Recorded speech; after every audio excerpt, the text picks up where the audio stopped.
Bonjour les amis, je souhaiterais aujourd'hui vous parler d'un sujet qui me tient particulièrement à cœur au niveau des interactions négatives qui peuvent se manifester tantôt chez l'un, tantôt chez l'autre et particulièrement chez les enfants avec lesquels en fait on peut être maladroit lors de nos propres interactions communes. Alors, je vais tout d'abord vous expliquer comment interagir vis-à-vis d'un enfant qui peut être en tout petit âge ou un petit peu plus grand, on va dire jusqu'à l'âge de 7 ans. Lorsqu'un enfant subit une interaction négative de l'ordre de la colère, par exemple, de l'ordre du négatif en tout genre, il s'agit là de comprendre en fait qu'il subit au travers lui un abaissement vibratoire lié à un impact qu'il aura reçu vis-à-vis des mémoires transgénérationnelles. Donc en fait, quand un enfant va passer des rires aux larmes, des rires à la colère spontanée par les actions ou par le verbe, il s'agit là de bien comprendre que sur le moment, en fait, l'enfant subit ce que j'appelle une possession entitaire psychique.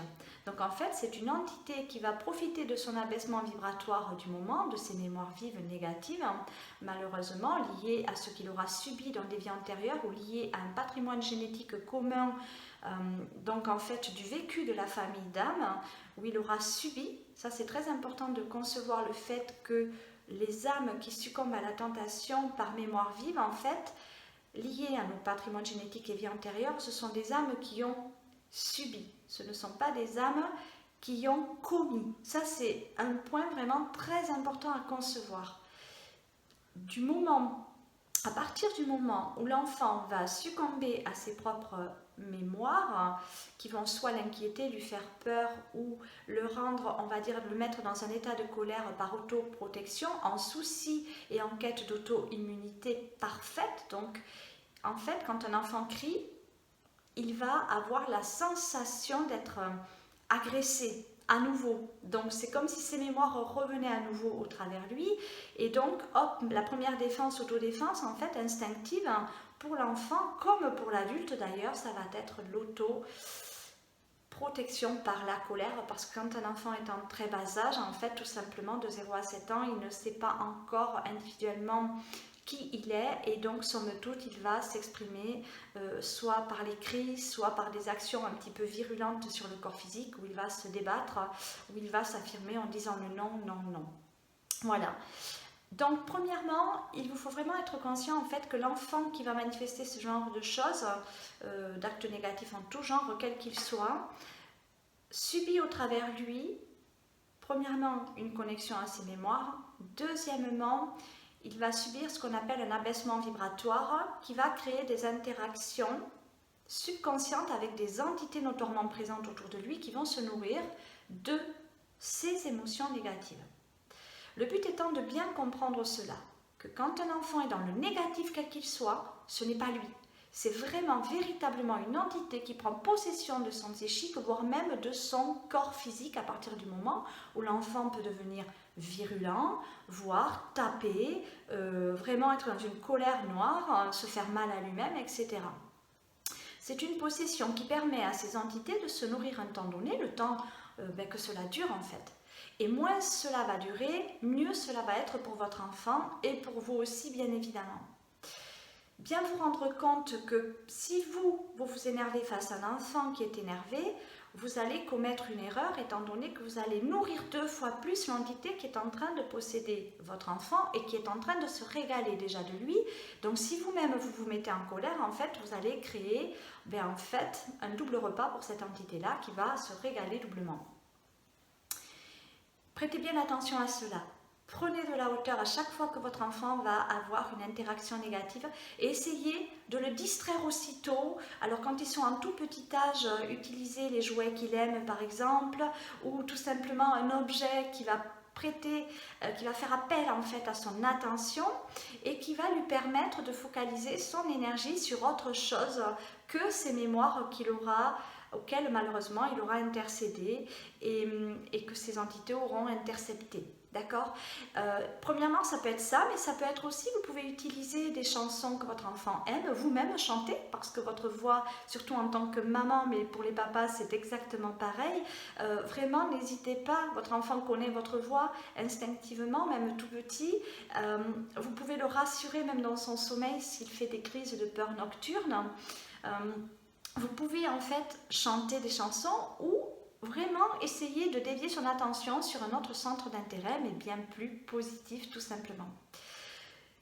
Pour ce qui est, je dirais, des interactions liées vraiment aux adultes, c'est un petit peu différent. Donc je dis bien, à partir de 7 ans, en fait, tout simplement, on devient grand, on grandit en fait au travers de soi tout simplement et on travaille le qui je suis. Voilà, à partir de 7 ans, on essaie de majoritairement, je dirais, voir qu'est-ce qui se produit autour de soi et on essaie de se reconnaître à l'intérieur de soi vis-à-vis de la société actuelle. En fait, on travaille le qui je suis et je deviens grand parce que je commence à me rendre compte qu'il n'y a pas que papa-maman, qu'il n'y a pas que la cellule familiale et que donc je vais pouvoir avoir mes propres interactions, mes propres choix de pensée. La pensée commence vraiment individuellement, je dirais, à transparaître aux yeux du monde à partir de l'âge de 7 ans où avant cela, en fait, on emmagasine des données qui vont nous servir à transmuter tout ce qu'on aura souhaité vivre dans notre incarnation. Donc à partir de 7 ans, ce que vous allez pouvoir faire avec vos enfants pour véritablement ramener leur état de conscience, ça va être de suggérer des choses plus, je dirais, en lien avec leur propre personnalité, que vous allez pouvoir déceler, et leur parler de ce qu'ils aiment, de ce qu'ils peuvent être à même aussi de comprendre au travers eux, puisqu'ils auront une forme, je dirais, une autre forme analytique en fait des choses et du monde qui les entoure.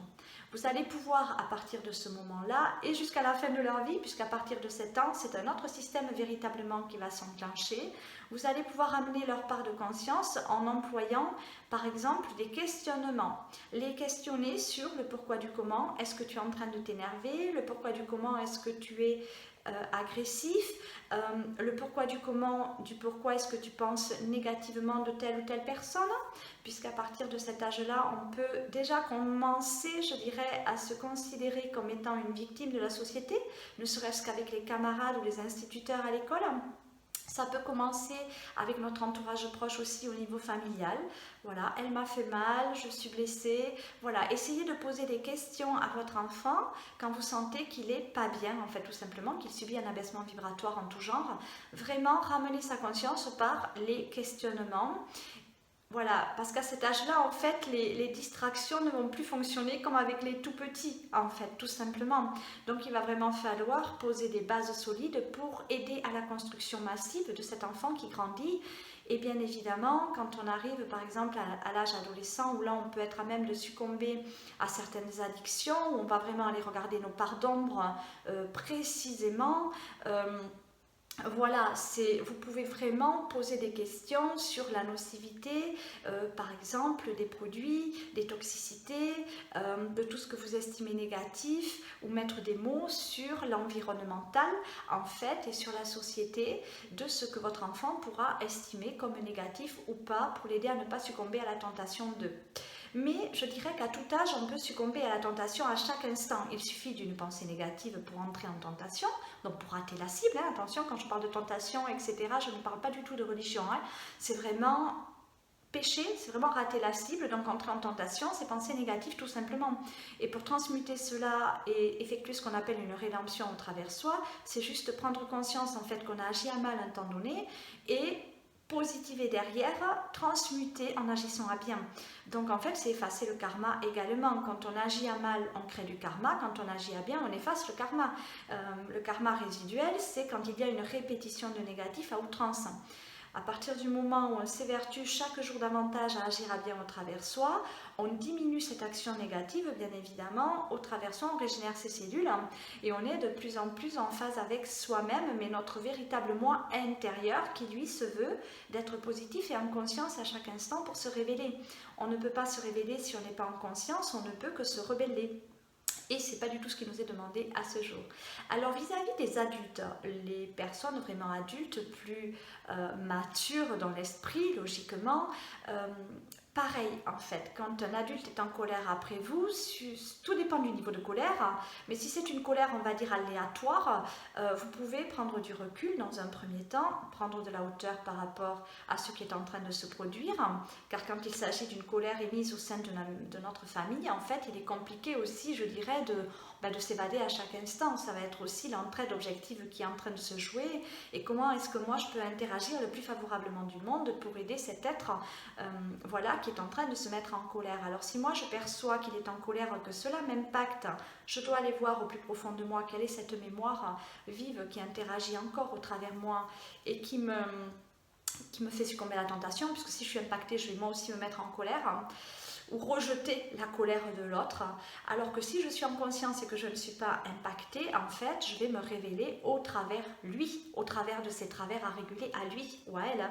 Donc en fait, je vais absolument concevoir le fait que je vais regarder la situation dans sa globalité et que je vais connecter l'autre de par ma part de conscience, donc je vais savoir exactement quoi lui dire pour l'apaiser, je vais savoir exactement quoi faire pour l'apaiser, et si vraiment cette colère atteint des niveaux vibratoires vraiment très bas qui peuvent mener à des actions brutales malheureusement, hein, là, il faut bien évidemment interagir au travers soi, tout faire pour se sauver.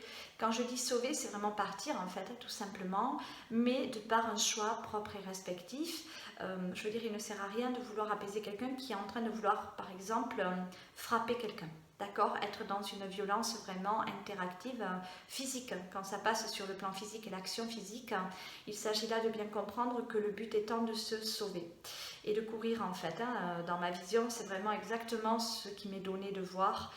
Dans ces cas-là, c'est vraiment non pas, comment dire, prendre la fuite, mais se sauver, c'est-à-dire vraiment se prémunir d'une éventualité grave je dirais en s'éloignant radicalement de cette personne-là. Le but étant de se révéler au travers soi et de ne pas chercher un sauveur dans ces situations-là non plus. Mais quel que soit l'adulte qui va s'abaisser vibratoirement, en fait, on peut toujours ramener sa conscience. Et pour ramener sa conscience, ça va être vraiment de parler avec le jeu et de le questionner. Tout simplement, de le questionner sur ce qui est en train de se produire en fait au travers lui. Et vous, bien sûr, gardez la maîtrise de vos émotions, de vos pensées, de vos sensations émises vis-à-vis de la situation, du scénario qui est en train de se jouer. Parce qu'en fait, ce sont des mises en scène qui se produisent pour nous faire interagir au travers nous, je dirais le plus favorablement du monde. On est aussi au sein d'une même famille, je dirais, il y a des piliers, il y a des éclaireurs et il y a des personnes qui ont plus besoin d'aide et d'être éclairées.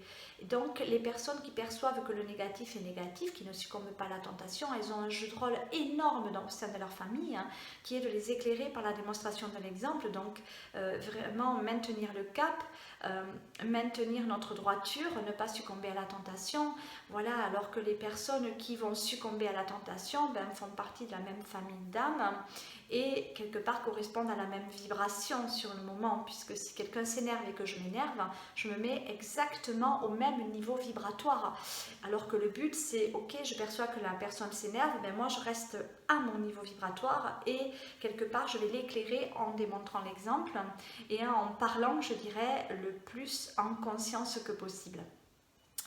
Donc, si je peux vous donner 3 conseils, ce sera le premier d'observer, le deuxième de ressentir et le troisième d'agir en fait face à la dualité, qu'elle soit en train de se manifester au travers de votre enfant, au travers de votre adolescent, au travers de votre adulte.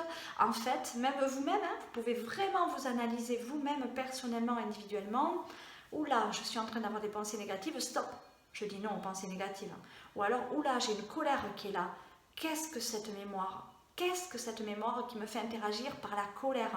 Quelle est cette notion de rejet en fait? Quel est l'état du moi dans lequel je suis en ce moment? Quels sont mes émois ressentis? Et aller travailler cela. Après, quand j'en arrive à une violence, même si je ne frappe pas quelqu'un, mais je peux en arriver à lancer un objet, à projeter un objet, voilà, donc là on est vraiment dans de l'autodéfense. Mais pour les gens vraiment qui, quelque part, agissent à mal, vraiment, qui créent le mal, eux, vont succomber à des tentations, je dirais, plus profondes liées à des mémoires d'âme vécues, un patrimoine génétique aussi transgénérationnel, mais eux auront commis des actes négatifs. Donc les personnes qui vraiment sont méchants, mais outre mesure, des personnes qui peuvent en arriver à commettre des crimes et des choses vraiment plus graves, ne travaillent absolument pas les mêmes mémoires qu'une personne qui va interagir négativement au travers elle, momentanément, qui va soit lancer des objets, soit crier, soit, je dirais, pleurer vivement en état émotionnel grave de colère. Elle, en fait, elle va plus succomber à la tentation des mémoires vives, mais vraiment d'un vécu subi, en fait, de choses qu'elle aura subies et qui peuvent correspondre à différentes sortes de mémoires vécues, comme l'abandon, la trahison, la menace même corporelle.